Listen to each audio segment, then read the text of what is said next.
我係羅博士，咁我係透過朋友認識 BTO 嘅。喺9月底嘅時候呢，我就整親隻腳啊，因為意外呢，咁啊導致有隻腳呢就膝頭哥發炎，咁啊腫脹啦、冇力啦，甚至呢要用拐杖行路喎。因為我用拐杖呢，所以重心就偏向左邊啦，咁所以我左腳呢就開始又出現咗痛啦咁樣。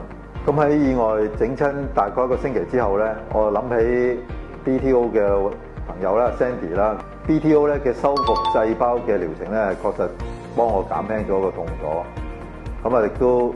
受傷嘅膝頭哥咧同筋絡咧都有明顯嘅幫助嘅。咁啊，經過第一次嘅療程之後咧，我感覺到咧好有明顯嘅改善啦。咁啊，膝頭哥同埋筋絡咧都鬆弛咗，同埋令我更加咁平衡咁去行到路，唔使用拐杖添。我知道 BTO 嘅修復細胞嘅療程咧係一個全天然啦，同埋非入侵性嘅，同埋有效咁樣舒緩咗我嘅膝頭哥嘅周圍嘅一啲筋絡嘅腫痛啦，同埋加快咗我好返添。因為我隻右腳整親啦，咁啊痛啦，咁啊因為要平衡嘅時候咧，咁我隻左腳咧就開始要用力啊等等嘅時候咧，亦都開始痛啦。係啦，呢個就係點解治療肌肉同埋關節傷咗嘅時候咧，我哋唔可以淨係專注受傷嘅位置嘅，我哋要照顧晒成個身體嘅。